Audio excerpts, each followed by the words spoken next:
Hello, and welcome to Mind Your Head, a space for people to share their stories, talk openly and honestly about their own mental health challenges, and to give some listeners some comfort in knowing you're not alone. We acknowledge the traditional custodians of the land in which we record this podcast, the you.We people. We pay our respects to their elders, past, present and emerging, and extend that respect to all Indigenous peoples. We honour their enduring connection to the land, waters and culture, and recognise their invaluable contributions they make to our communities. Always was, always will be Aboriginal land. This episode is proudly supported by True Protein. Use the code MINDYOURHEAD at the checkout to score $25 off your next order. This episode is brought to you by TLC Recovery Centre on the Sunshine Coast. Head to TLC Sunshine Coast, use the code TLC15MYH to receive 15% off and experience it for yourself. Well, welcome to Mind Your Head, mate. It's an absolute pleasure to have you on today. Massive fan of yours in the work that you're doing, and a lot of the themes that we've already spoke about, but you speak about really resonate with me, and I'm sure it's going to resonate with a lot of listeners today. And I'm really excited to dive into all that. But firstly, how are you doing? Well, how's really the mind, the body, the spirit? How's everything going? The mind, the body, spirit's really good, and that's because I'm in alignment with all the things that I value in life. You know, first one would be family. You know, checking on my children, making sure me and my partner are really great. My granddaughter's healthy. So when all those things are in alignment, my spirit feels good, and all that's in alignment right now. You say you have a granddaughter? Your granddad? Yeah. Yeah. I was actually with her this morning because they were at my house. Then I left and came straight to the podcast. Oh, wow. What's that feeling like? It was surreal when I first found out that my daughter's pregnant. There was actually a lot of my old story and even pain that showed up in that experience of her sharing with me. And I was like, and I went into 3 weeks of trying to control her and telling her what to do. Thankfully, my daughter has lots of courage and she's very strong, and she stood up for what she wanted, even against, even though it was against what I actually wanted and thought was best for her. You know, I moved through that, and since that moment, you know, I've softened into it, and now it's one of the biggest and most beautiful blessings that I have today in my life. What I want to chat to you about is fatherhood, being a father, and something that there's little bits of me that I'm terrified about, just because of how I was fathered and how my father was, and some of the little things that he. There was one time where I was, I would have been like 12 years old, and my mum and dad were fighting in the kitchen. Nothing like unhealthy. It was just an argument, and they were fighting for a while, like arguing about something for a while. And like we finished dinner, and they were still arguing in the kitchen. And I went out and watched, a game of cricket, and on the TV, the cricket finished. They were still arguing. Walked through the kitchen, had a shower, got out of the shower, walked through the kitchen again. And they were still arguing. And I remember saying to them, guys, can you please stop fighting? And Dad turned around and said, we're not fighting, you idiot. And Dad didn't know this, but I struggled at school learning wise. I actually thought I had learning difficulties. I could do sport. Sport came naturally for me. Like I could fit in, I could pick it up, but like learning, I just struggled. Like I couldn't pick anything up. All my mates were so good. They were getting B's and A's and stuff. And I was like scraping through with a C-. And I was like, why do I struggle so much with this? And I internally thought I was dumb. I thought I was stupid, and I never told anyone this, but I was like, fucking hell, like I was so insecure about going to school. If we had PE class, if we had sport, fine, I was all good. But if we had some assignments due or whatever it was, I just was like, it was the worst time ever. So when Dad said that to me, I was like, fuck, he knows I'm an idiot too. Like he knows. And like, yeah, he regretted it straight away. I could see the look on his face. Like he regretted it straight away. We cried about it and moved on. Well, I thought I moved on. But it wasn't until like years later, like I'm 34 now, I only started dealing with it when I was 28. And my partner at the time, my wife now, she was like, why do you always put yourself down for? And I was like, I don't know. Like I've always been like, I'd always call myself an idiot before anyone else would. Like I'd always say that I'm no good at anything before I've even tried it. Like I'd always just fail before I even tried anything. She's like, why are you always like that for? And I went and chatted to a psychologist about it, and we pretty much trace it back to that moment, like that 20-second moment of regret from my dad. Manifested and snowballed into me doubting myself through so many years of my life, through so many things, that the reason I probably stayed with footy longer than I should have, because I was so scared to try anything else, because I was always like, I'm a failure, like I'm dumb. And those little moments that I'm terrified about, because Dad made a mistake, all good. Like, we're all going to make mistakes. Yeah. I'm terrified about making a mistake that's going to impact my kid long term, like what happened to me. And I actually kind of felt like embarrassed that something so little like that impacted me so much later in life. So Jordan and I talk about parenting a lot, and I'm doing so much work about not being in a position where I react like that. Like, I'm terrified of like just snapping. Like, they're probably arguing about money. Like, we didn't have a very easy upbringing. Like, we had everything we needed, you know, in terms of like safety and food on the table, but it was no means like we were scraping by. Like, a lot of times we weren't having presents or birthday presents or Christmas presents, but we still like went on holidays and like went camping and stuff. So there's little moments like that where I'm like, how do I not let that happen? Yeah. I'm terrified of letting that happen. Yeah. Like, we can definitely... Are we on the podcast right now? Or? Yeah, brother. Oh, sweet. Yeah. Fuck, we're started. Let's go. Bro, that's really good. I love that you talk about this, and it's something that I've navigated as a father myself. You know, there were so many things that I was terrified and I didn't want to be, and I was so terrified and so focused on not being those things that I actually became those things. Oh, right. So then when you sit there, you say, I'm so terrified to become this type of father. It's like, hey, cool, let's acknowledge that, and we can even unpack that. But like, let's come to the opposite side of that and say, okay, if that's what you don't want, what type of father do you want to be? Yeah. I haven't really thought about that. I'm always like so focused on not being that person or not having those sort of situations arise. Yeah. I actually haven't given a thought about how I want to be a father. Yeah. I've always focused on what I want to correct rather than what I want to implement. Yeah, absolutely. And for you and I, in every single area of our lives, bro, what we focus on grows. You know, we've both been footy players in the past, and if I wanted to get good at a certain area of my footy, when I was solely focused on that, I got really good at it. It's the same thing, same concept here.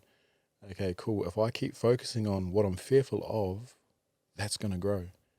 And when my child arrives, I'm going to implement that unconsciously.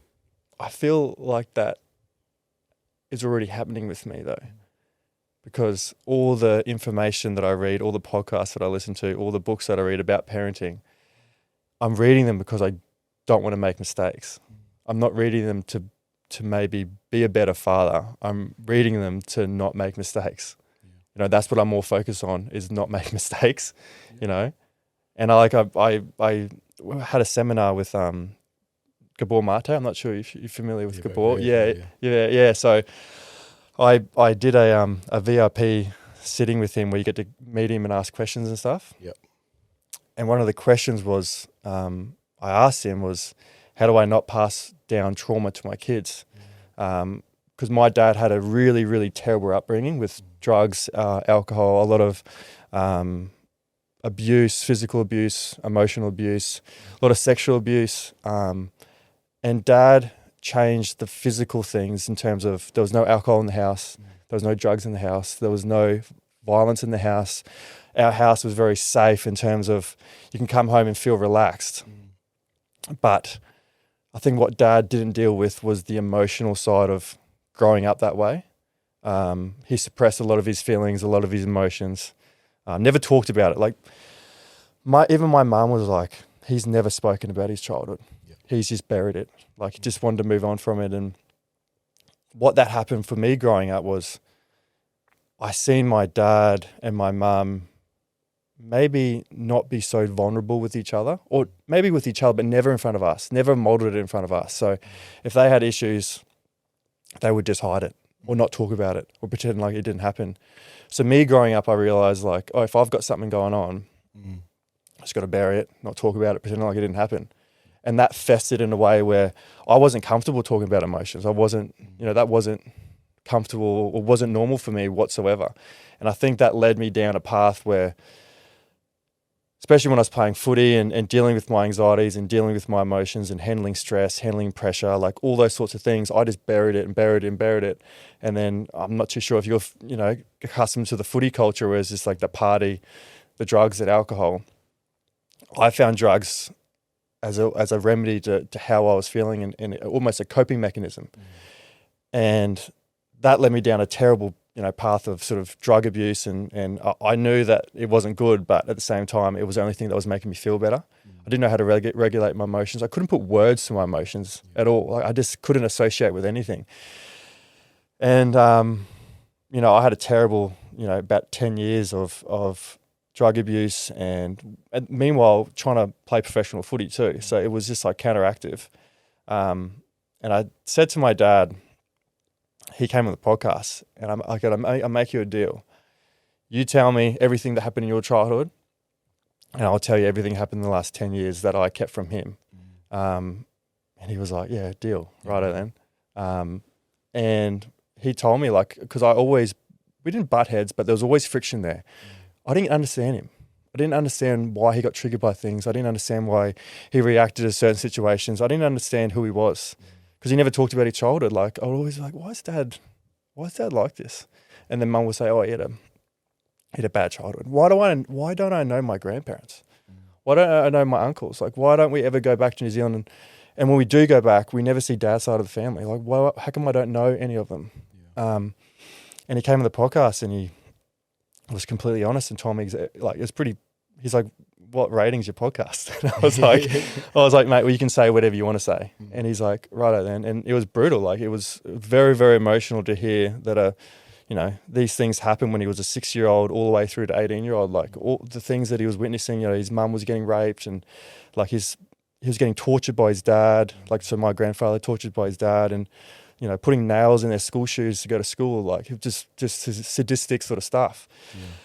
And the more he was talking, in my own head, I was thinking to myself, I get it. Like, I get it why you're like this. I understand you a lot better.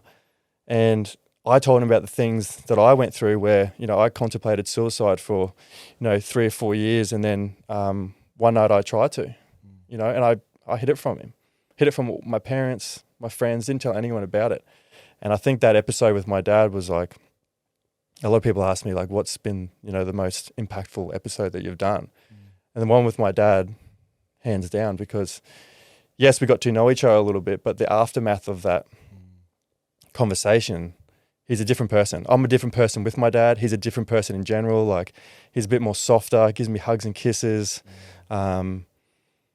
He doesn't take life so seriously. He takes the piss out of himself a little bit more. Like, I think there was a burden or weight that he was carrying. Like, he's 69. This all happened when he was 5 years old, up until he was 18, before he moved to Australia. So, there's 50 years of suppressed emotion that he was carrying this whole time. Never talked to anyone about it. And even my mum was like, what did you guys talk about? And I really listened to the episode, and she was like, oh, I will listen to it. And I said, why is that? And she goes, he's a different person. Like, he's come back home and he's a completely different person. Yeah, what a courageous thing for you, both you and your father, to do. And I'd say probably more so him, because of the long standing life that he had of not sharing, but then to sit in a room and share all that stuff with his son. I also think it's a beautiful example to all of us, when we bring understanding into the picture. And what's one way of bringing understanding? By sitting and sharing. Your heart softened, his heart softened, and that load that he's been carrying, that you've been carrying, was less, and you were able to start to enjoy life and connect on a different level. So it's like, this is what sitting with other people can do, and being completely, totally open and vulnerable. Something you didn't experience as a child, but you're now practicing as a man. Yeah.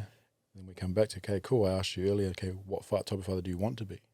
I'm hearing that you want to be really open and vulnerable and have emotional depth to you as a father. It's like, okay, cool, let's start focusing on those things and having those types of conversations, listen to those podcasts, because then that's going to grow and you'll become that father. Absolutely. And I think about those sorts of things. I was like, what didn't I have that now I want for my kids to have in terms of a father figure and a role? And like you said, then having that emotional, those deep conversations with my kids. When I was going through like puberty and stuff, and all these heightened emotions are coming through, and like, I had no idea what they meant. I didn't talk to anyone about it. I just thought this was normal. So they're the sorts of things, like you just said then, like I talk to Jordan about it all the time, and I felt kind of, I was really scared to have kids because I didn't want my kids to go through similar things that I went through. I was like, I hope I don't pass anything on to them. I was like, I hope, hope they don't have the struggles that I went through, like in terms of school or figuring things out and about emotions and stuff. And Jordan said to me, well, even if they do, isn't it a good thing that you've been through it yourself? So like you've got similar experiences, like how to talk to them about it. And because you didn't have it, they're the things that you want to change. And I was like, well, I guess I am lucky that I have gone through that then, because then I can sort of help them deal with it on their own, in their own ways. Yeah, I agree, bro. And I say this often to parents because this is quite a common theme that comes through. People are fearful that I don't want to pass on all the things that hurt me. And I say to people, there's zero chance that you're not going to fuck your kids up. I said every single one of us are going to do it, whether we've got all this knowledge and even all of this practice. And that what we need to instill in our children is resilience. Yeah. So, and in a way to build resilience is like, let them fall over.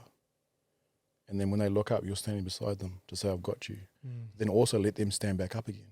And through the falling over and standing back up again, they build resilience inside of the safe space of mum and dad in a home, so that when they go out into the big world, they've got all this resilience to go, okay, I can navigate that, and I can navigate that, as opposed to mum and dad saving them. They'll go out to the world as adults and go, I don't know what to do because I've not learned how to stand back up again. How do you, I know you physically when they fall over, but when they get to like a teenage years, when they're going through like, relationships or breakups or anything like that, how do you navigate that space where you got to let them? Do you tell them what to do? Do you give them advice, or do you sort of like encourage them to make their own choices and back them? Yeah, I would say listen. Yeah, and then ask open-ended questions for them to explore. Because now they're being heard, and then you're prompting questions back for them to understand themselves, as opposed to what we mostly do as parents, like, I need to fix this so they don't experience all this pain. No, let them feel all the pain. Let them navigate all the pain and process all the pain, because if they don't process it now, they're going to hold on to it. It'll be stuck in their bodies, and that pain will show up tomorrow and next month and next year and keep controlling their life. Whereas if I as a parent can sit here and just simply listen and allow them to express all the things going on, they're going to process all of that, and then they get to live the next moment and the next moment and the next moment. And at the same time, when I prompt open-ended questions back to them, they're now exploring what's actually going on to them, so building more awareness so that they can be more aware in all the coming moments as well. How tough is it to let them go through pain and suffering though? Yeah. I think it's tough when you don't have an understanding of the outcome. Okay. Because I used to be the fixer, and the fixer still shows up in me. But now I have an understanding of what I'm prompting right now. I'm like, okay, I actually want my kids to go through that, so that they can learn to process, build this resilience, and understand themselves on a deeper level. I've got 3 adult children now, and actually I was about to say 2 of them have been through heartbreak. 3 of them have now been through heartbreak. The first one I was like, I don't know what to do here, and I try to fix everything. The second and definitely the third, I'm like, hey, cool, what's going on for you? Okay, and how is that making you feel? And what do you need from me? As opposed to me assuming I know what they need and meeting them at that point of what I think they need, and then maybe even completely missing the boat of what they actually needed. Are the outcomes different when you instead of you telling them what to do or advising what to do versus you sitting with them, listening to them, hearing them, and letting them sort of make their own decisions? Are the outcomes different, do you feel? Yeah, for me it's been different. Yeah. And I felt like when I was the fixer, I'd actually press them further away. Oh yeah. And there was actually more disconnect. I'm like, hang on, I'm supposed to be helping here. Why are you moving away from me? Yeah. And I don't even think they were consciously creating distance. It's like at a subconscious level, they felt unheard. And so they were still holding on to that pain they didn't process. So therefore, through that, created disconnect. Whereas the opposite is like, okay, just sit, let them express, let them explore. And then the following days and weeks, it's like, I feel more connected to them as opposed to disconnected. I could sit and listen to this forever. You've opened up so many, powerful conversations lately. Is there an emotion, a thought, or a feeling that's sitting heavy on your heart lately? That's a really cool question, bro. Heavy. Probably not so much heavy. No. There's lots of beautiful things that are going on in my life. I'm very grateful for all the things that are going on in my life. So yeah, when you prompt that question, even on some moments of reflecting, nothing really heavy comes up for me. So I'm very grateful for that too. Yeah, nice. I'd love to get a little bit inside of your own, childhood and what life was like for you growing up as a young boy. Yeah. Bro, my life was very chaotic, lots of violence, lots of pain and hurt. You know, a little boy that constantly felt unheard, you know, not seen, unloved. You know, both of my parents were there physically. I felt like I was always chasing my parents, more so my dad's love, because I was a mother's boy, I was a mummy's boy, always very close to her side. She was very nurturing, so I'm very grateful for that. But I chased my dad's love, and you know, look back, and comparison was a really big thing for me, and something I had to navigate as an adult, because I have a brother who's 16 months older than me, and he's very talented, very smart, very emotionally regulated, and I was the complete opposite. So I was the one, you know, always getting told that you're the naughty kid, you're so angry, getting in trouble for all the things. And the opposite end of the spectrum, I've got a brother who's 16 months older than me. He's like, you're very amazing at this, you're the best at this. And I was like, hold up, what's going on here? You know, my experience, I felt like I was treated differently. So as an adult, you know, when things weren't, there was no equality, that would trigger me. And it actually wasn't the equality that I was facing in that present moment as an adult. It was triggered the little boy who wasn't treated evenly. So that pain would come up, and I'd start reacting in my adult life too. What was the relationship like with your brother? Amazing, bro. So you always got along with him? Yeah, like we despite. despite. Yeah. I look back and I'm like, fuck, one of my biggest heroes in life is my older brother. Yeah. Because, yeah, there was some resentment from me toward him for all the accolades and encouragement and words of proudness going towards him. But at the same time, I just admired him and adored him so much. And he was always the mirror for me, like, that's who I want to be. And still to this day, I look at my brother and say, fuck, you're amazing, bro. We have conversations mostly daily now. So we've got a very strong relationship. Yeah, that's beautiful, because the wedding last couple of weeks ago, my brother's similar, my older brother's similar. Like, he was always so patient and caring, and he was always just wonderful at talking to people and sparking conversations, but he was also, he didn't let fear hold him back in anything that he did. Like, he was always so motivated to chase after his dreams or to try new things and to go travel by himself. He'd traveling by himself to Europe, went to Canada by himself, lived there for 5 years. Like, he was so outgoing and confident, whereas I was a complete opposite. Like, I let fear control me all through life. And he was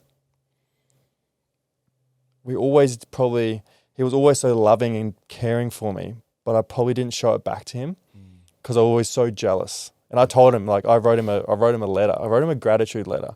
I gave it to him at the wedding day because I knew that he didn't feel maybe that I loved him as much as I should have or I needed to. But I always did. I always loved him. But I was always comparing myself to him. Why can't I be more like him? Right? And I wrote him a letter, and I had to let him know that, like, you may have felt like I didn't love you, but I always loved you. I just named all these things that I loved about you, and all those things I wasn't. So every time I was around you or people would talk about you, like, I felt like he was never not good at anything. Everything he tried, he was always so talented at it. And I'm like, where the fuck? Pass some of that down to me. So that connection there, and I was a very emotionally immature person during my 20s where, why couldn't I just tell him that? Like, why couldn't I appreciate my brother for who he is rather than me being jealous and almost resenting him? And it's taken me a point of now, I don't know what happened, you know, when the male brain turns 30 or when it's fully developed, but it got to that point where I had to really evaluate my life and why am I pushing this person away? And not only am I pushing him away, he's not pushing me away. Every time I push him away, he's coming back with more love and appreciation, and he's trying to always call me and hang out with me. And he's never once got pissed off at it. He's always said, I love you, Al. Gives me a hug. And I'm like, fuck, why is it? I can never get rid of him. And I don't know why I wanted to get rid of him, but I was always sort of envious and jealous of him. And I had to tell him, like, 2 weeks ago, I wrote him a letter. I had to explain to him that it was all me. It was more me trying to deal with my own stuff, not you. You've always been the perfect older brother, someone that I've always looked up to and admired, and, you know, someone that was almost my hero. Like, everything he did in life, I was like, how are you always like that? Yeah, hard, bro. I often speak to grateful the spaces that we hold and that I'm a part of. People are really open and honest, and I think jealousy is a really tough one for people in particular men to talk about because there's lots of shame connected to jealousy. And I say to people, when jealousy shows up, it's a really strong indication to whatever it is that you're jealous about. That person's a beautiful mirror to show you what's actually inside of you that you're not stepping into yet. So rather than looking at it from that place of like, fuck them, it's like, thank you for showing me what I'm yet to step into, and then choose action and step into that so that you can become the thing that you're jealous of. And that's probably one of the lessons, one of the big lessons that Sam, my brother, taught me was his ability to handle fear, and not only handle but push through it and not let it stop him from achieving things. So I clung to rugby because I knew that I was good at it. So it was almost became an ego thing, because why would I want to try anything else? Because I know I get that almost that external validation I get from playing footy. I'm always first picked. I seem like I play well all the time. So why would I want to try something new and start from the bottom again and be shit at something? But that's one of the biggest lessons that my brother taught me was, it's 9 times out of 10 when you try something new, you're going to be shit at it. And it's having that confidence and knowing that it's okay that you're going to be shit at it. Everyone's shit at something. Like, you don't always have to be good at something, Elliot. And I'm like, I've always been good at footy though. Like, why would I want to start again? And that's the biggest lesson that Sam taught me was, once you try something new and you fail, it's not the end of the world. You're not going to die. Nothing like that happens, right? And then you get more confident failing. And during that confidence, you find success through that. And I always had a passion, not a passion. I always wanted to know what being an actor would feel like. Because when I was very creative, but I was always, like I said before, I was always scared of showing my creative side. My dad's a great drawer and a painter and does a bit of welding art and stuff like that. And my brother's in photography and videography. And I think the creative sort of gene runs through the family. But I was always afraid to try something. I did acting classes, right? And I was like, I wonder what it would be like to be an actor, learn lines and that sort of thing. And I was like, oh, fuck this. Sam's always telling me, like, just dive into it. Like, just who cares if you suck at it, just dive into it. And I did, like, acting classes. And I, within, like, 2 weeks, I had to, like, prepare a monologue and go up on stage, right? And I remember, like, not thinking too hard about it. Like, Jordan helped me do my lines and I had to do, like, a couple of paragraphs. And then I got to like the classroom, and behind the classroom was a stage, and I had to get up on stage. And before I got up on stage, I've got like my monologue here. I'm looking down, and I look up, and there's all these people in the audience, and I'm like, how the fuck did I get here? Like, what am I doing here? But it was such an important moment for me because I did it. I did the monologue. I was terrified, right? And I got off stage, and the other actors and stuff, they're like, oh, good job, well done. And I'm like, oh shit, maybe this isn't the end of the world. Like maybe, diving into something that you're scared of, maybe it's not a complete failure. Maybe it's just like another stepping stone. And then that moment there encouraged me to try things that I'm scared of. And it's opened a doorway, even like starting the podcast, terrified of starting the podcast. Like I would never have done it if I didn't try that little acting bit out, because it made me realize like, yeah, it probably wasn't for me, but I was so proud of myself that I went and did it and didn't hold me back. Yep. And then when I stepped into this, I was terrified of this. I was like, I don't know, like, what are we going to talk about? Are people going to like it? Like, who's going to come on? Had all these like insecurities and worries about it.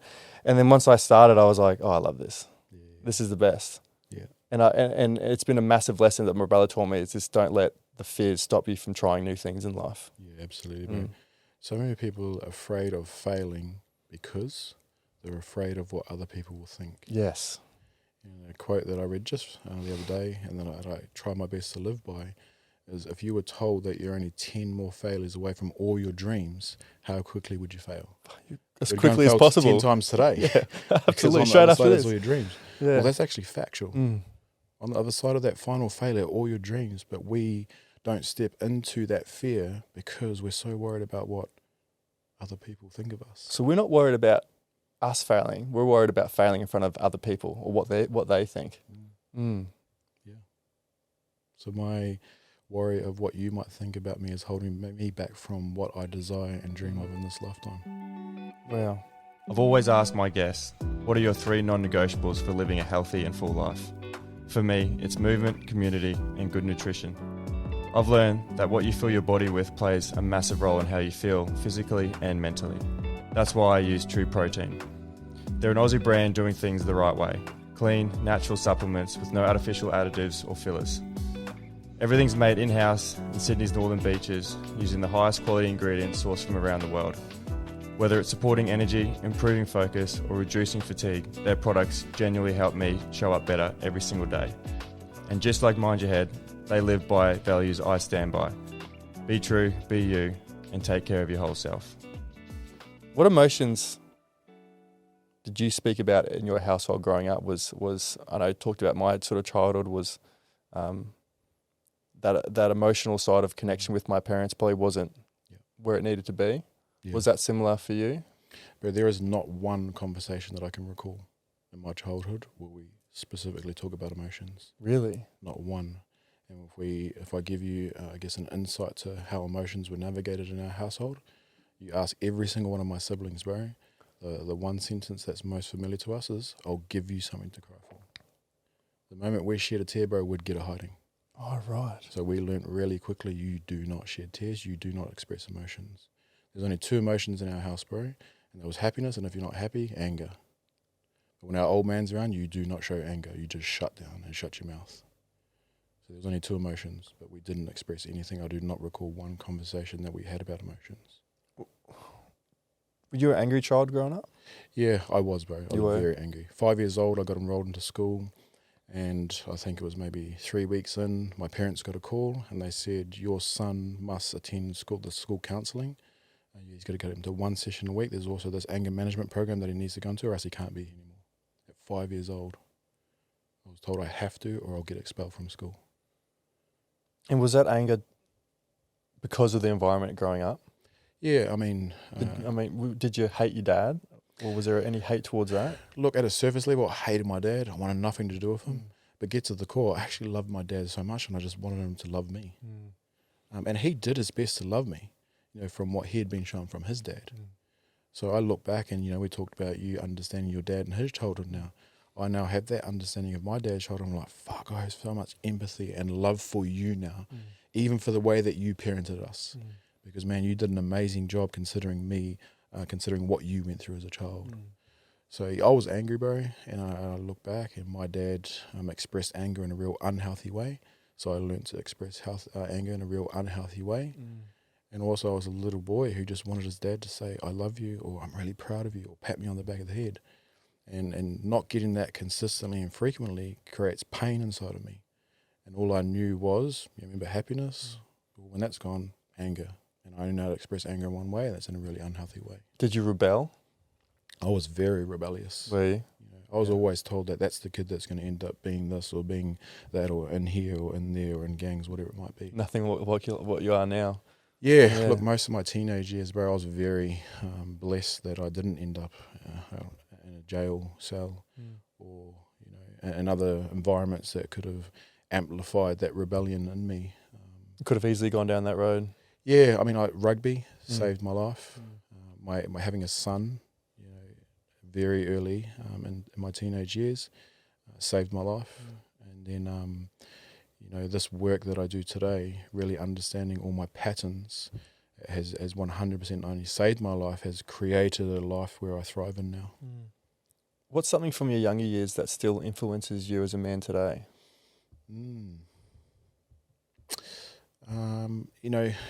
I talked earlier about the fixer, bro. Yeah. Me and my partner were talking about this only a couple of weeks ago. I still do my best with a consciousness that I have not to fix things, but I still have this tendency to want to go and fix things. And when I get to the core of that, it's because I want these people just to love me. And that comes from my childhood. I wanted my dad to love me. So when I help people or fix things, then he'll love me. So therefore they'll love me. It's so subtle today, but it's still there. Because I felt the same thing, because I was always, as a young kid, trying to seek that external validation. Because I didn't know who I was, but I saw who was getting attention. I would almost change who I am to fit the situation or the scenario, so I would get attention. It was almost putting a mask on. So, if girls liked that band, I would suddenly like that band. Or if girls like this, or if that's a popular person, I would mold myself to that person. And just constantly changing, the situation to try to get that attention or validation. And I think that was one of the key things where I lost my way, because I didn't know who I was. I got to 25 and I went and saw a sports psychologist, and we're talking a lot about rugby and dealing with anxieties and pressures and performing and that sort of thing. And she asked me a simple question like, who are you without footy? I couldn't answer that question. I didn't know where to start. I was so lost of Elliot, the footy player, because if it ended right now, who are you and what would you do? And it took me a while to figure that one out, and I'm still trying to figure that out. Till this day, I'm sure. Like I wake up a lot of mornings going, a simple question is, who am I?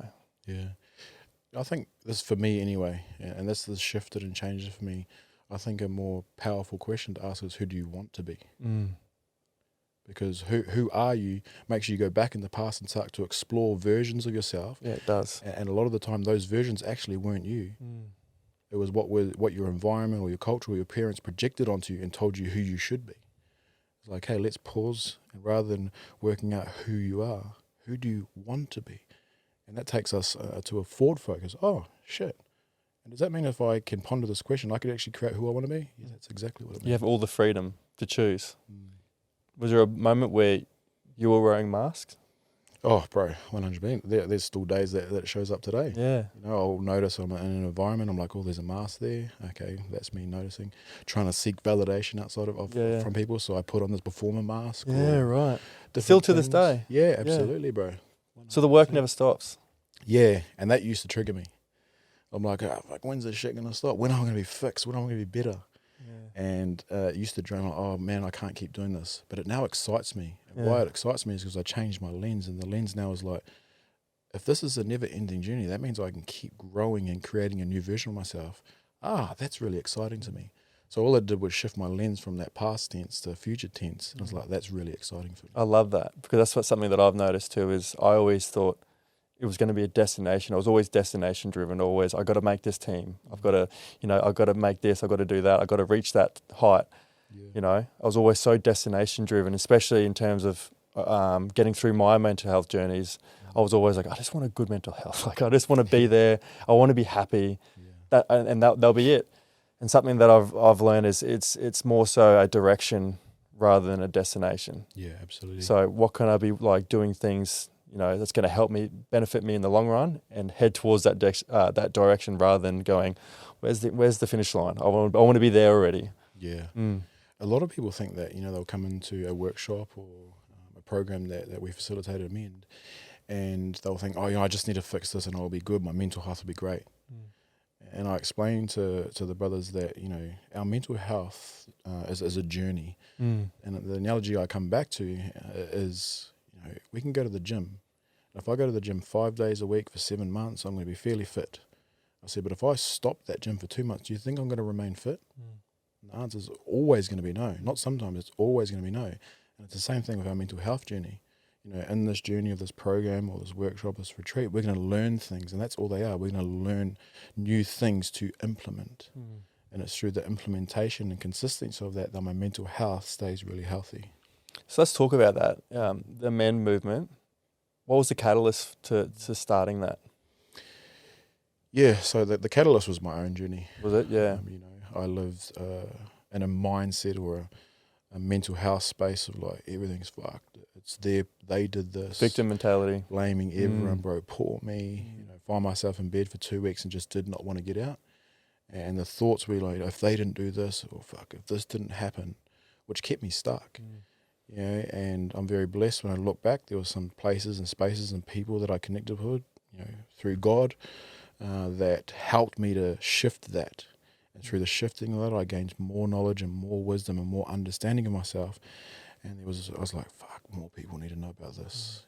More men need to know about this. So, we started with just brothers catching up, really close friends. We're like, oh, next time you come, bro, all of you bring a mate. And quite quickly, it started like wildfire. And I think the reason why it started like wildfire for us is because the demographic of men we were calling in. We weren't calling in the common men in self-development spaces. We were calling in gang members. We were calling in men that come straight out of jail and going, oh, hang on, all those dudes over there with tattoos on their face, and the dude with 1% written on his neck, he went to that workshop. Fuck, maybe I can go too. So then we gave permission to all that demographic of men to say, fuck, let's start looking into this. And then you start sharing stories of these really strong and tough men opening up, and they're like, and then I just, my family's better. My children are more calm around me. My partner or my wife says that she likes being around me now. And when you start sharing stories like that, so many men resonate, and they're like, fuck, okay, maybe I need to go to that thing. Is it incredible to realise that how many men are actually suffering in silence?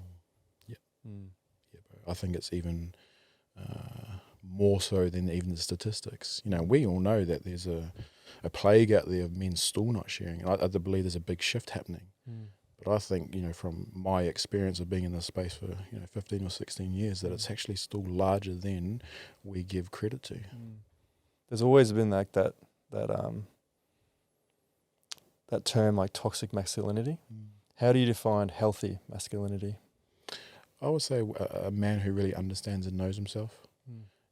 And if we just want to give a one word or one line answer, is a man who's able to regulate his emotions in all situations. Can I regulate myself in the road rage? Can I regulate myself when my partner's nagging me for 3 weeks straight? Can I regulate myself when my children make really bad decisions that may reflect back that I'm not a great dad? If you can do that, then you're a really healthy, strong man. How do you regulate your emotions? Through practice. Through practice. Yeah. So I've got certain steps that help me to regulate myself, in particular when in conflict. And I don't wait for the conflict to show up to go, oh, I hope I do that. I practice that process every single day. And ensuring that and it can only be like a 1 or 2 minute practice whilst I'm in the sauna. And then my body and mind have so much experience of that practice that when the conflict actually shows up, boom, it happens automatically. What's involved in the practice? Is it breathing? Is it? Yeah, bro, really simple. People want to overcomplicate the work or self-development. But it's like the first step is actually breathing. Okay, when I'm sitting in the sauna, I'm just going to practice 3 deep breaths. And that ensures that my nervous system's regulated.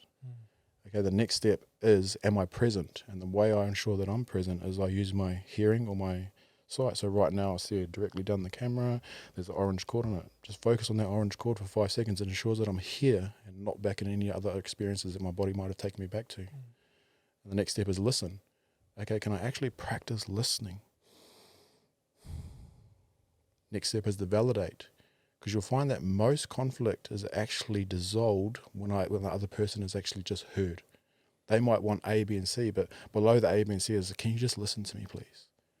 So when I validate something, and how I validate people is repeat back to them what I just heard.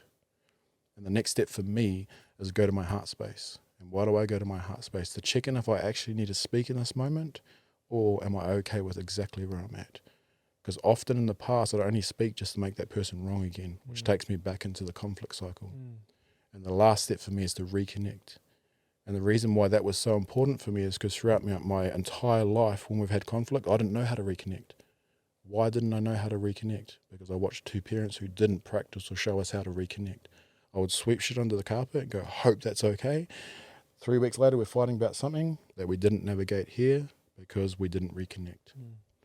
So those are my steps, bro, and I practice those. Every single day? Well, there was an 18-month period that I did not miss a day. Yeah. And I did it in the sauna for myself every single day. Why? Because there was a point in my life where I realized I was actually really still terrible at it. I had all this knowledge and all this wisdom and nearly zero practice. So the practice was helping me to be that when the conflict actually showed up.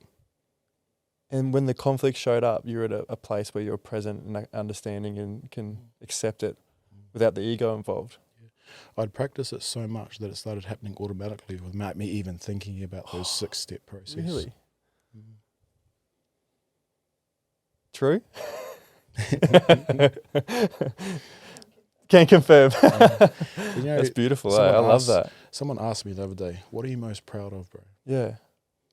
And there are so many things that I'm proud of in my life right now. And the first thing that came to mind, and even after reflection, the answers still say the same, that I'm a fucking good partner now. Because that's all I ever wanted in my life, was just to have a healthy, beautiful relationship. And I've wanted it so many times, and there's been times it was the complete opposite. But I can wholeheartedly stand here today and say I'm a fucking good partner. What changed? That didn't just happen. What changed was I got really good at navigating conflict in a healthy way. What changed is that I started to understand myself and therefore take responsibility as opposed to blame and project onto the other people. Like, well, it's your fault. What did you do? What part did you play? I turn the fingers back and say before, it's okay, what part did I play? Where could I have been better? Where did I not show up where I know I needed to show up? So, there's some examples of what changed inside of me. Nothing changed in the external world. Everything changed inside of me. Therefore, my external world started to change.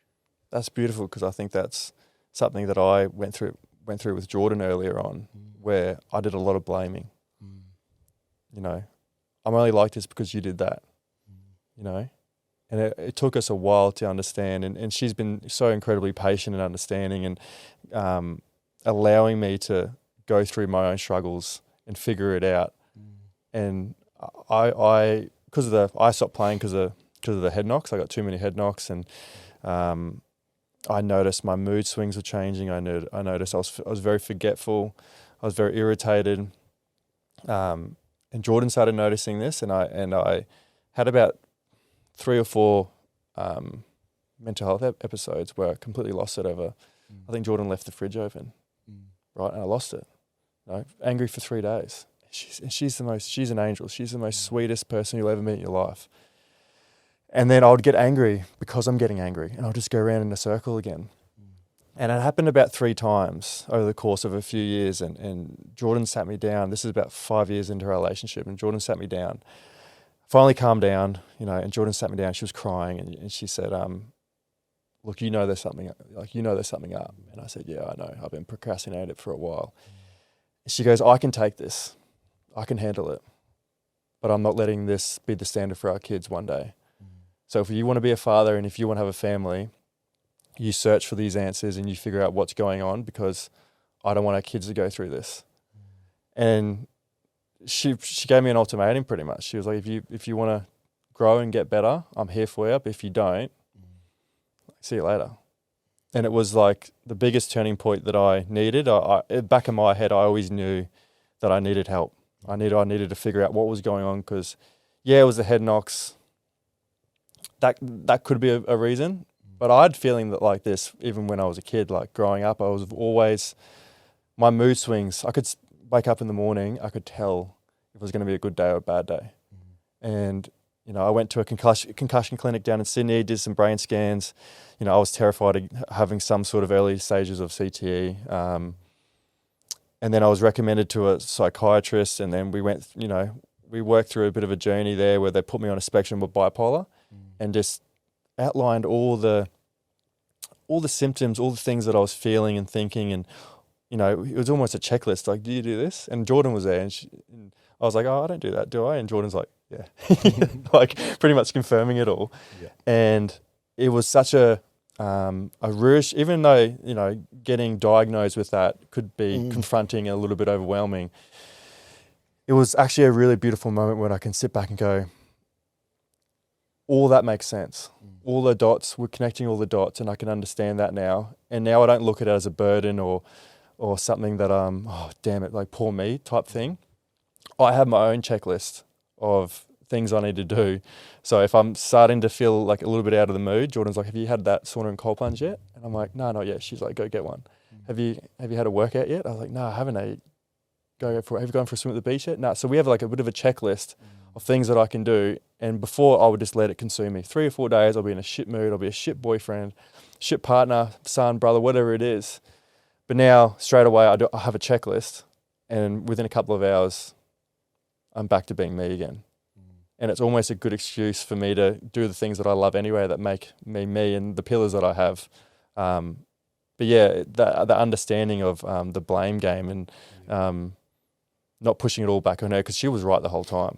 Yep. She was completely right the whole time, and I had to surrender to that. And I even look back at my past relationships, and it's it's not always good going back and understanding why that happened the way it did. But I can comfortably say, my past relationships, the reason they broke down was because of me. And that, I'm not being, too hard on myself or anything like that, or want sympathy. I can completely understand that I was the main problem in all those relationships, why they broke down.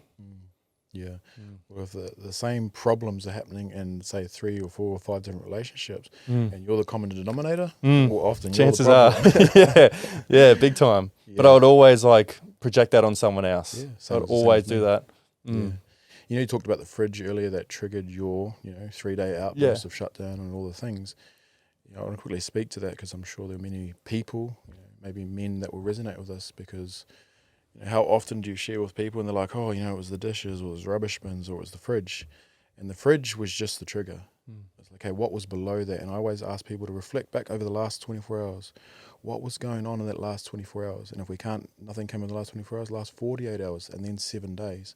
Because there were patterns inside of that time frame where something was happening that was actually building inside of you. And a common example that I could use to explain this concept is, our partner did something and I didn't speak up for myself. And then she did something else and I didn't speak up for myself. And this happened 5 times. And on the 6th time, the fridge was left open and I completely lost it. And everyone's like, why did you blow up? And now we're navigating the unhealthy explosion around the fridge being not closed properly. And we're actually not navigating the thing. And the core of it is like there's a person here who didn't speak up for themselves. And now we connect that back to your childhood. There's a little boy who tried to speak up for himself and got told to shut the fuck up or got shut down. So in these moments as an adult, these 5 experiences of not speaking up, you're actually shutting yourself down. So that little hurt boy shows back up again. And then the fridge, kaboom. And it was actually all the pain that the little boy experienced when he was shut down as a child. That was my childhood. Is it always that simple? Those little triggers are actually things that you haven't dealt with years, decades earlier. So when you say, okay, that was my childhood, potentially that might have even been the trigger to the fridge for you. Well, I'll share something actually that I haven't really shared. Is I always felt disconnected from my family. When I left school at 17, went into the army, moved out home straight away, finished the army, got a contract playing footy, moved away from the sunny coast, moved away from home, always lived by myself, lost that connection with mum and dad and my brothers.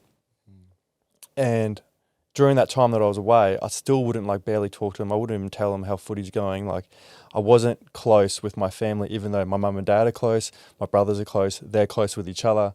I was always felt like an outcast. And I think they were never doing that to me, but I made myself the outcast. And I would never share with them deep and personal things, but I've already talked to you about. That's why I got Dad on the podcast. I would never it would always be arm's length distance. It would be surface level stuff. And during this process of me trying to figure out these certain triggers and who I am and why I'm like this, I traced it back to a time where I was 15 years old at home and I was getting bullied by one of my brother's friends. And the bullying was pathetic. I don't think the bullying got me.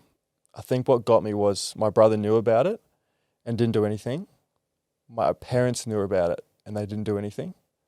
And I had to stand up for myself. I got a knife out and was threatening them out of the kitchen. And I think that moment there, I thought, they haven't got my back. Whether that was their reality or not, that was my reality.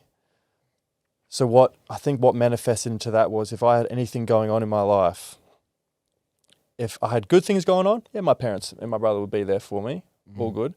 But if I was struggling, if I needed someone to have my back, because of that, because they didn't have my back during that time, I just knew in my head, I was like, well, they're not going to have my back, so I'll just deal with it by myself. And I almost, because of that, I didn't let them in. Because I was like, what's the point? They won't be there for me. Yes. So what's the point? And I grew up thinking like that. And I didn't know that I was manifesting that. I didn't know that I was snowballing into this big issue. until I got to 30 and I was like, why don't I have a close relationship with my parents? Like, why do I keep pushing my brother away? Why do I keep pushing my family members away? Like, why don't I open up to them? Why can't I speak to them about these things? Why do I always just pretend like everything's okay? And it was because of that trust. I didn't think they would have my back. I didn't trust them. Yeah, bro. And it's, that the example you're giving right now is just one experience. Mm. And an experience is just an experience until we bring meaning to it. Mm. And what I heard you say is the meaning that you brought to that experience was they don't have my back, which then flowed out to they, as in the world, does not have my back. Yeah. So you learnt, okay, because the world doesn't have my back, I'll stand on my own 2 feet, I'll do everything alone. And no one gets close to me. Why? Because I'll experience the same embarrassment or pain that the 15-year-old version of you experienced in that they don't have my back's experience. So maybe you've already navigated this, but it's like, okay, what you made that mean for you was they don't have my back. So what does having your back mean to you today? Being there for me when I'm going through a tough time. Yeah, beautiful. Being present for me, holding space for me, checking in on me, making me feel important or making me feel like I'm not alone. Whereas before I always felt alone. I didn't expect anyone to reach out because I didn't trust anyone to reach out. I didn't even like little gestures and coming around and just having a chat, like I never had that. I was always me by myself, and it's something that I've even navigated with Jordan now. She's like, we had a conversation not too long ago where she said, it would have been probably the start of the year. She said, do you have trouble letting me in? And I started crying, bawling my eyes out. And she sat there and just let me cry, and she was like, why do you have trouble letting me in? And I told her that exact story that I'd never told her before. And I said, because I've never let anyone in. And when I did earlier on, it got met with letdown, embarrassment. No one was there when they had an opportunity to let someone in. No one came. Yeah. Can I give you some advice on how you could get closer to your wife? Please.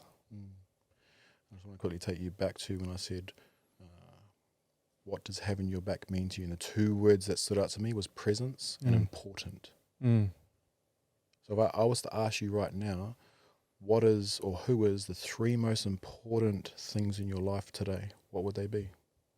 Or who would they be?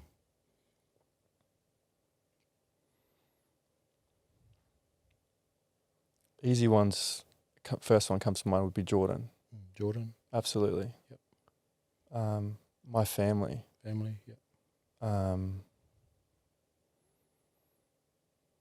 Does it have to be people? Anything or anyone? Because I struggle with it for a long time, I think love for myself. Beautiful. So Jordan, family, and love for yourself. Amazing. At any stage through that pondering, I love that you said love for myself. Did you ponder to maybe put that your love for yourself at number 1? And I just want to reflect back again. You said having my back, which is really important to you, is presence and importance, them making me feel important. So because of the way you ordered that, when Jordan or your family doesn't make you feel important, you're like, and it triggers you. Big time. When you move yourself to and bring importance to yourself and your own world, you meet that unmet need. Okay, I'm important, so I don't need Jordan or I don't need my family to make me feel important anymore. When they do, it's added value, it's not needed value.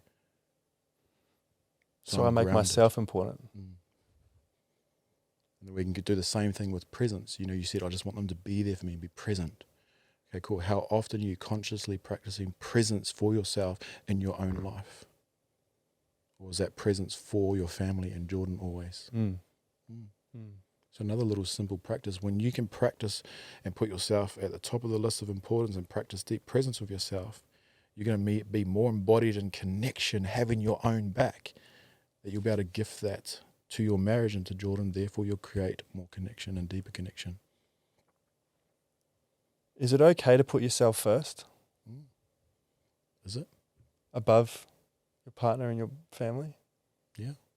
My question back to you is it? I never used to. I never used to at all. And I think that got me into, I think that can only last so long. And I think not putting myself first got me into a world of hurt. And something that I realize is I always felt guilty for putting myself first. Yeah. Always. Yeah. You know, I'll give you a scenario that I feel like you'll resonate with because, you know, you've been a professional footy player. Were there times in your life where your physical training fell away and even your healthy eating fell away and you felt shit about yourself and those Jordans at the top of the list, family, and you treated them like shit? yeah. Yeah. Yeah. And you think of the opposite end of the spectrum too. When you've put yourself, your training, and you've been in alignment with your training and eating healthy, you feel good. Therefore, these people that are really important to you, you treat them amazingly. So that's just one scenario. We can go through scenario after scenario after scenario.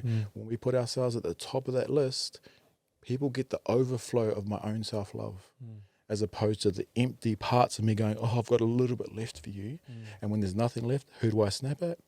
The people that are on the top of that list. So let those Jordan and your family receive your overflow because you now put yourself at the top of the list. Wow.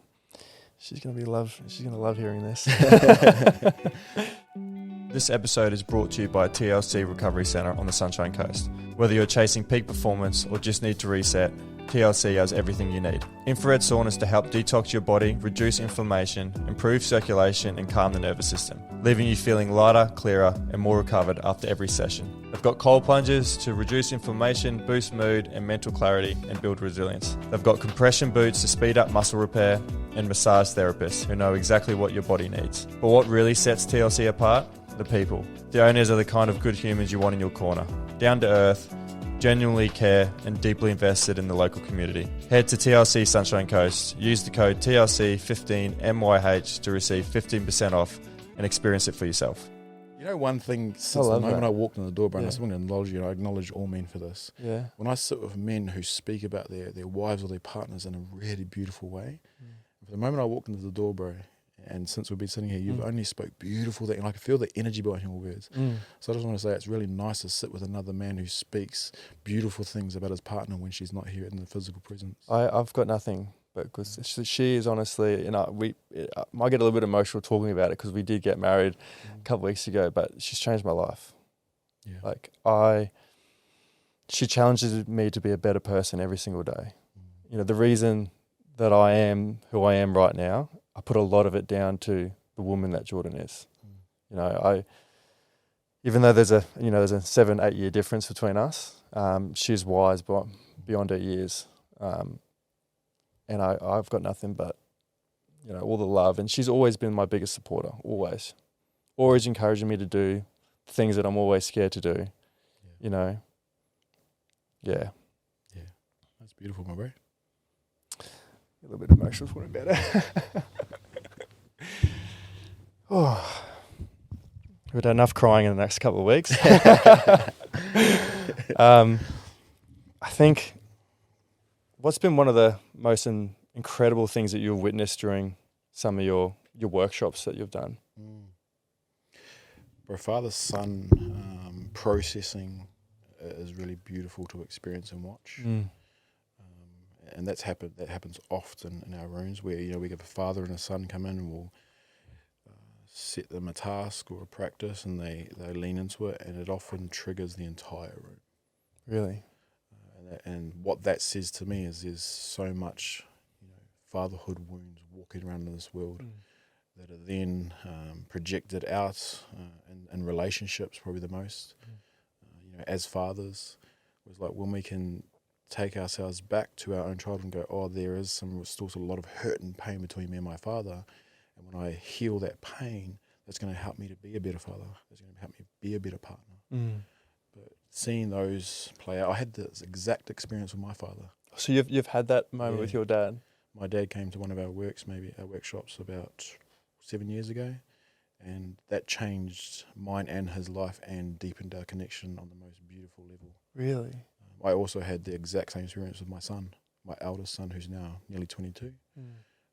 When he was 16, he came to one of our workshops and we had a very similar experience. And for me, there was lots of healing because, on a surface level, I was doing my best to be a great father.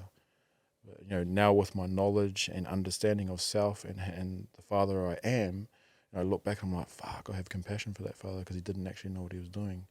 He was doing his best, but he was actually projecting a lot of his childhood hurt onto his children. So were there common themes between you and your dad and then you and your son? Very. Really? And I guess the theme that I'm speaking to directly right now is my dad physically hurt us, all of us children. But I've never hit my children.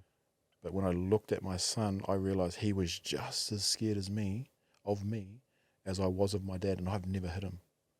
But it was the energy that came behind my words toward him was the exact same energy my dad hit me with, and when he hit us with his fists as well. So just because you took away the physical, the energy was still there?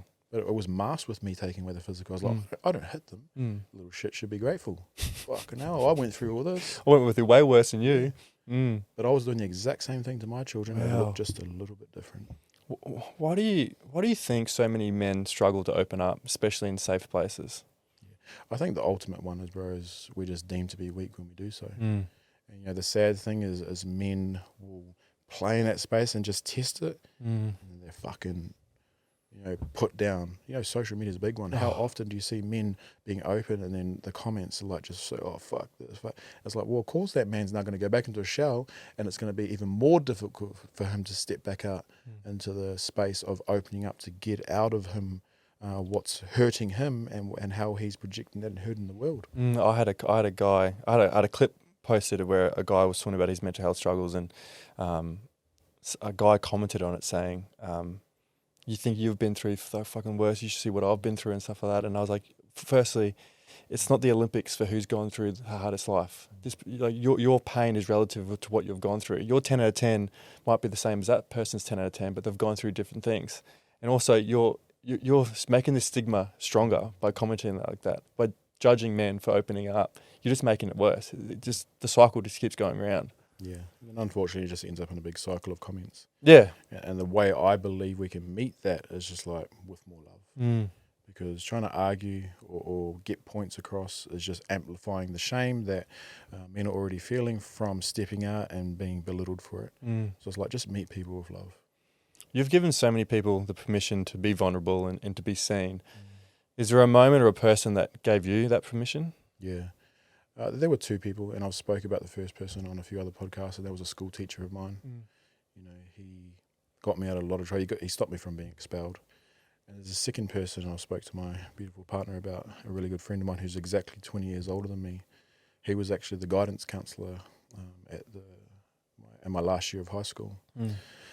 And he's seen me at my worst, bro. Like, he's seen me after I've smashed houses to pieces through not being able to control my anger, and never came in and judged me. He just said, come on, let's go for a walk. And we'd sit down and he'd say, what happened? Talk, get it off my chest, waiting for him to say something to make me feel wrong. And just say, okay, cool, thank you for sharing. And that was it. I'm like, what the fuck's going on? This is the moment when people say that I'm a fuckhead or you're so wrong and all Give these us a things. flogging or something, yeah. But I'd sit there and he'd just meet me with like, thank you for sharing, bro. How did that feel? It felt very unfamiliar and unsafe to begin did with. it? And I was waiting to be made wrong. And then over time, I started to build this new story like, oh, fuck, I don't have to put on a mask or pretend to be someone around this dude. And still to this day, I was only talking to him a couple of days ago. My son's actually over in New Zealand now going to visit him. Oh, really? He's a fucking Love great that. man. So these two men, and what they ultimately did for me, bro, was listen to me. They didn't try to fix me. They didn't try to tell me this was right or this was wrong. They just listened to me. Me and you both got our own versions of healing. What do you say to men that think they don't need to go through their own healing? I don't know if you've come across many men that are in denial or pretending like they don't need to heal from something. Yeah, I would just honour them. Oh, yeah. For exactly where they're at. Yeah. Because if I try to tell them that there's something that they think they're not right now, that's going to press them further away than to what I believe. Because it's only an assumption that what I'm saying from my projection of the world. So just honour them for where they're at. Oh, cool, my bro. All good. Because, even in my experience, if someone had told me that you need this when I didn't believe I needed it, I'd be like, fuck you. You push against even harder, 100%. Don't you? Yeah. So just honour them. Just honour them. Because time will they'll come around at some point. Yeah, well, probably not even time. The point that they'll come around is pain. Most men will, okay, I'm fed up with my own shit. This pain is too much to continue to carry. I need to look into this now. So pain's the ultimate motivator. Unfortunately, for most men. Because I'm going through something right now with a good mate of mine who's very self-destructive, knows that he's self-destructive, knows that he's got addiction issues. Talk about it all the time. Doesn't get anywhere. He keeps repeating the same thing, calls me the next day. Talk about it. Why do I keep doing this for? Knows why he keeps doing it, but keeps doing it. And I'm like, well, what's got to give for you to change? Because for me personally, what you just said then, I needed to hit rock bottom. I needed to go through pain for me to change. I needed to get to that point where it is going to be life or death for me, for me to switch my mindset and go, no, hang on a second. That was my turning point. Did you have a rock bottom? Was there a turning point for you? Did you ever get that low? Oh, there's been times that I didn't want to hear, and I attempted suicide, Two very important, probably pivotal moments where I was in so much pain was my son being diagnosed with cancer in his eyes and brain. So that really sent me into a spiral. I could have just continued to be angry, or I could have looked for a shift, and I had to look for a shift. There was no other option for me. And then a marriage breakdown. It was like, okay, cool. I talked about being the common denominator. I'm like, fuck, it was the same problems. I'm the common denominator here. Okay, I'm going to work out what's actually going on. So those were two pivotal moments for me where I was like, okay, I'm going to work out who I am, why I do these things, so that I can start to create the man I want to be. How is your son now? He's the 22-year-old in New Zealand. So he's only got one eye. He's got 60% vision in his other eye because he had tumours in his good eye. He had laser treatment, he had chemotherapy. So he spent the first 2 years of his life in hospital. Remember, I was a 16-year-old dad too, who had no understanding of self, trying to be a father to this new baby who's been diagnosed with cancer. So my world had been turned upside down. I remember when the surgeon came out and she was coming out to tell us whether he did have retinoblastoma or he didn't, and whether he was going to lose his eyes or not. And you were 16? Yeah. She came out to the hospital, bro. I had glasses on, like shades, because I didn't want no one, because I was upset. Yeah. Hadn't cried at this point. She confirmed that he had retinoblastoma and that they had to take his right eye out and potentially his left eye in the next week. Otherwise, he's going to die. And you know those movies where everything just goes blank and you're just standing there, you can't. That was me, bro.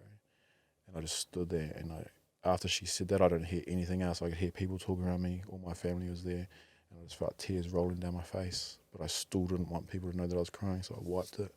And I went and sat down for the next hour or so, bro. My whole world was just blank.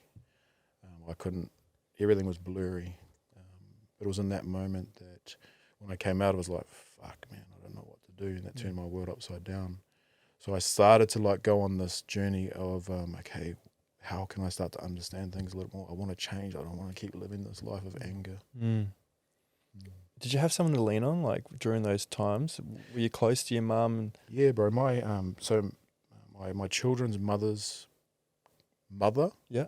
She's the most supportive person I know. Oh, really? Amazing. Yeah. And she has been an absolute rock for me. Because for the majority of my children's life, I actually raised them myself. But she was always there. And then my two parents were amazing too, bro. The moment we called them and said, hey, Jarvis is not well, bro, within hours they were there. Really? My mum took us up to the hospital and she was demanding answers. So we had a really strong group of people around us that supported us. Yeah, absolutely. I would have fallen apart without the people around us. Oh, yeah.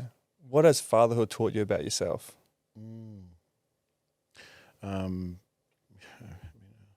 Really open-ended answer would be that how insignificant I am, but also how significant I am at the exact same time. Expand. Yeah. Well, insignificance, around that, the little things that I used to dwell upon actually don't matter that much. And it was these beautiful children that helped me to see that. Yeah. And then significant around, everything that I do, say, and ultimately be, these children are going to become. So, there's the insignificance and there's the significance. And I'd probably like to focus more on the significance. If I want my children to live a different life, I've got to start living a different life. And probably the biggest one for me was I want to ensure that my daughter has a healthy partner and that my sons become healthy partners, the things that I wasn't for most of my life. Okay, I try to teach them through words and words and words. But when you look across and you've got a dad who's still blowing up in relationships, telling people to fuck off then, they're actually learning that more than they are the words and the things that I'm trying to teach them. So I realised that, it's less about what I say and even what I do. It's more about what I be. And I'm experiencing that in present time right now. My children are mirroring back to me what they've learnt. Really? So there is shifts happening for them, Yeah. which I'm really grateful for. I've done a lot of work on myself and I'll continue to, and there's big shifts that have played out of me, and I'm now having to support my children to navigate the things that I navigated back then because I imprinted it on their souls. Are your sons very similar to you? Yes and no. Yeah. I would say they're a lot more calm and regulated than I was, especially at their age. At their age, yeah. Probably in particular my youngest. Yeah. He got a different version of a dad than my oldest did. There's only 6 years difference between them. Not even that, sorry, 5. But he got a completely different version. My older son still sits there today and he's like, how is he getting away with that? So they are similar. I see lots of traits in them that I'm really proud of. And there's some other things that I'm like, I get to support them now to help them move through that. How's it navigating the dating scene when you've got a daughter? Does she bring home guys? So my daughter's had 2 partners. Are they similar to you? Are they opposite to you? The last one was similar to an old version of me. An old version of you? Which I didn't like. You didn't like him? Well, I didn't not like him. I didn't like the behaviours or the way my daughter was being treated. Okay. And I've said this in another podcast, I'm grateful for my awareness because I could have sat there and projected and said, he's this and he's that. But rather than doing that, I turned the fingers back and said, why did she end up with someone like that? And ultimately that was here. Oh, right. The ownership was back here. Okay, cool. So if I want that to change, rather than press on them, I actually need to press on myself and become a different version. And slowly but surely she has seen that. She's now no longer in that relationship. She's in a really healthy relationship. And that her partner, bro, I like him. He walked into my house the very first time and all the things that I would want a partner to do, respectful, hey, my name is, share, all the things. He was. I think the thing that stands out for me is, my granddaughter. Yeah. He's very good with her. And children will never lie. No. We'll all be sitting in a room, bro. Yeah. And if all of us are calling out to her, she will go to him, not 9 times out of 10, 10 times out of 10. Really? Which says to me that he puts a lot of energy and presence into her. Otherwise, there's no way. She's 1.5. She don't care what we all think. I'm going to the person who gives me the most attention. Yeah. So he's great, bro. I love that. Because I had Joe Williams on the podcast. He used to play NRL and boxer and that sort of thing. And I was chatting to him about fatherhood. And he said to me, one of the pieces of advice he gave to me was, kids don't listen to what you say. They watch how you live. So live accordingly. Like if you want your kids to act a certain way, if your kids want a certain lifestyle, like you've got to embody that. You've got to model that to them. You can't say one thing to them and then you're doing something else because I'm sure it's true, they pick up and they see everything. Yeah. Our children become familiar to, therefore safe in our energy. And behind my energy is thought patterns, feeling patterns, and behavior patterns. So even if they don't see what I'm doing, they've become so accustomed to that energy that they become those thoughts, feelings, and behaviors. So, often parents will say, but the kids don't see that stuff. They don't need to see the stuff. They felt the energy, they become familiar, they become safe in it, and then they embody all those things behind that energy.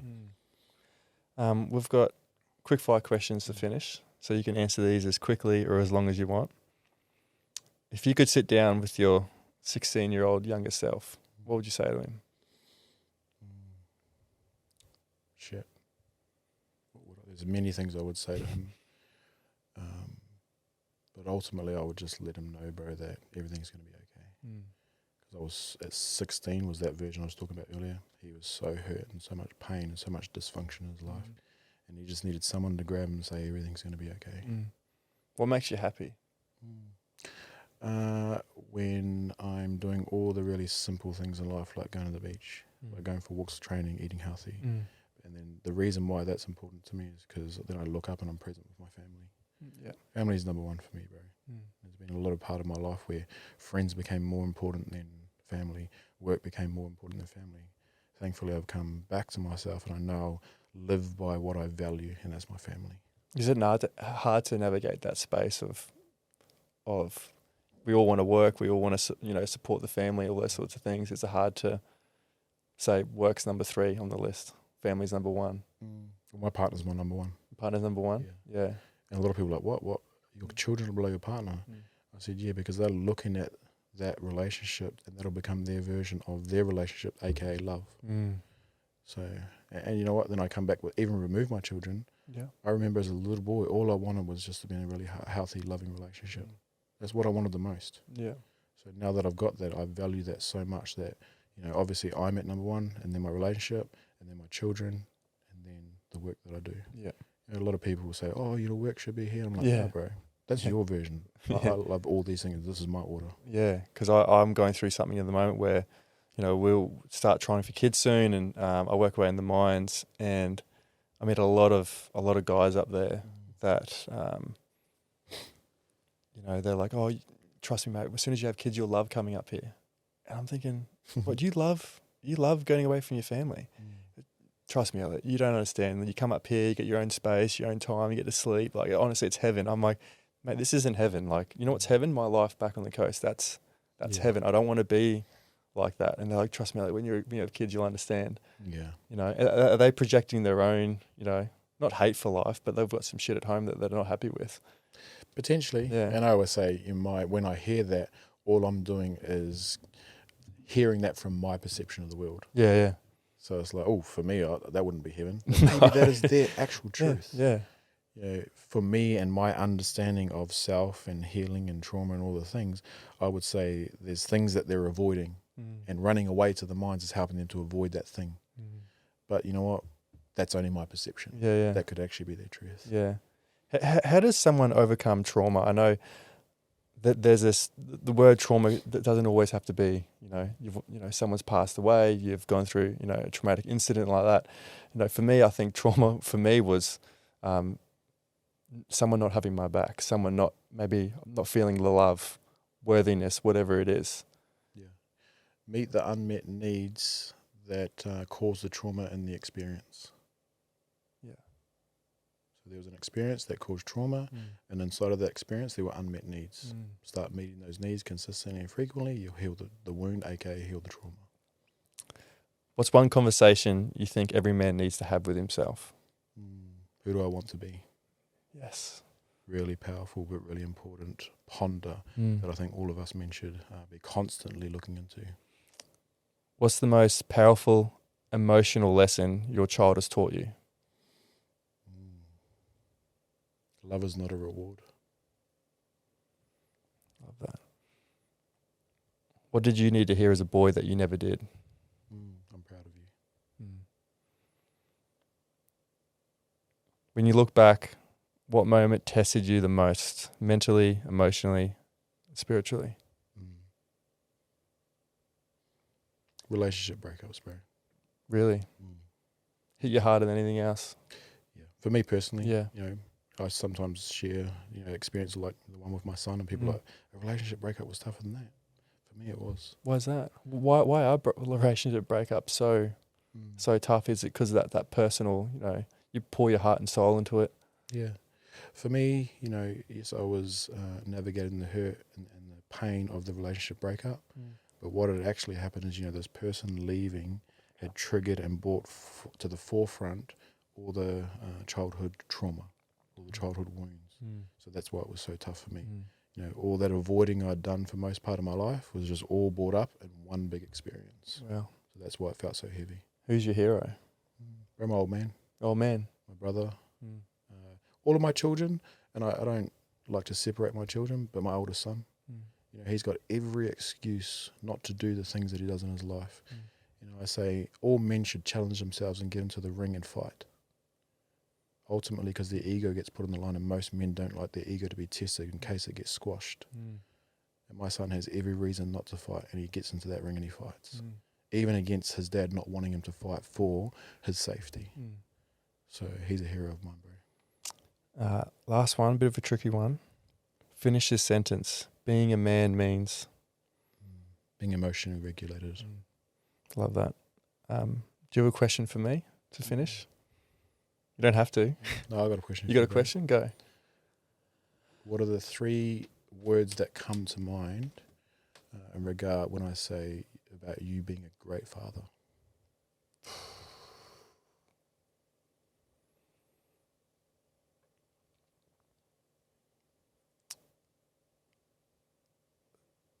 That's a good one. The first one easily that I've thought about a lot is being emotionally regulated. I would love to have conversations with my son or daughter at a very early age about dealing with emotions, letting them feel comfortable enough to come to me and talk about their problems, talk about what's going on in their life. I do not want them to hide anything from me or feel like they can't share anything with me. You know, I don't want to be that parent where, like that person was for you. I think it was that teacher was for you, where you're waiting for them to sort of tell you off or anything like that. Because I felt like that with my dad. Yeah. I was waiting for them to here it comes. Like something's going to happen. Like I always feel guilty before anything happens. I never want to project that onto my kids. I always think about I would love for them to look at me as a best mate, to come to me if anything, need any advice, if they just don't need advice, if they just want a space to talk and to regulate their own emotions. That's what I would love. Yeah, beautiful. That's beautiful, bro. And I would say, to add to that, don't wait for your son or daughter to be here. Become that now through practice. Thank you, brother. You're welcome, my bro. Thank you. I have got a closing tradition of the podcast where I get family and friends. They sent in questions for the guest. So we've got a couple for you. Yeah, sweet. Who, from your family and friends or mine? Mate, yours, brother, not sweet. mine. Interesting. Now I know. What do you know? The other day she goes, "Is this the podcast you're doing?" And in my head I'm like, all I said was I'm doing a podcast tomorrow. How did you work it out? How did you know that? So we've got obviously Erin, your beautiful partner. She sent in a question for you. Hey babe, my questions to you today are around peace. This has been a topic of conversation between you and I a lot, but also a lot of our close friends lately. So my first question is, what does peace mean to you in your relationships today? And how can we keep creating and nurturing that peace moving forward? Love that. That's a really good question. Beautiful. What does peace mean to me inside of a relationship? Is both of us being fully seen and fully heard in all of our views of the world. How can we nurture that? By doing all the things that we're already doing. We have certain weekly and daily practices that both my partner and I practice, and I think we're now pretty embodied in. And I think that holds us through and allows us to keep amplifying this peace that we've built with each other. What does peace mean? Does it mean a lot of people search for happiness and they want to be happy all the time, or a peaceful relationship doesn't mean there's no challenges or arguments or fights or anything like that. That's all part of a healthy relationship in your eyes? Yeah, absolutely, bro. We have disagreements. I guess a way to sum that up is like, how often are we regulated? Because the opposite of peace for me is dysregulated. And I know that really well.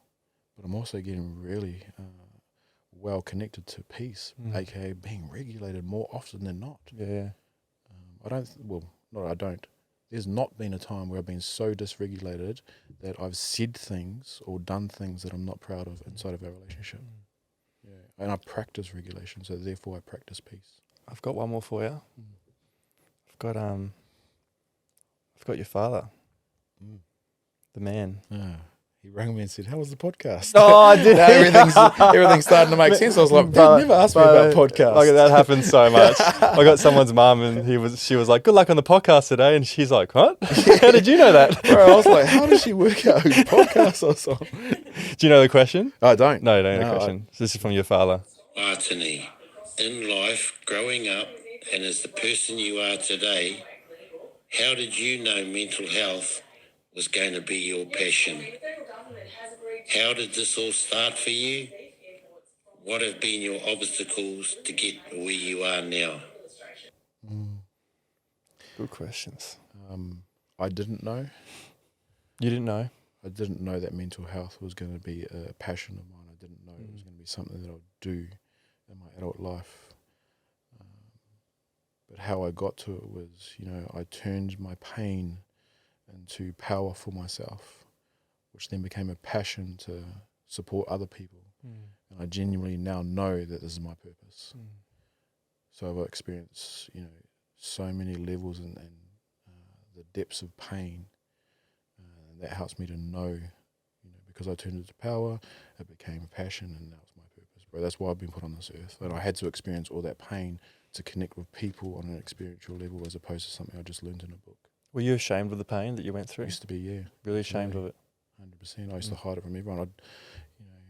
In any relationship that I was in, I was like, oh, I don't want to tell them this part. I can't share this part because that's really embarrassing, and they won't love me. They'll leave me if they know all these things about me. I had a conversation with Jordan not too long ago, and she could see through it, but what I was doing in the relationship without knowing that it was almost performative. I wanted her to see me as Superman. Because she had known the mental health struggles that I went through, I didn't want her to think that I was going to slip back into it. I didn't want her to think that I was unstable.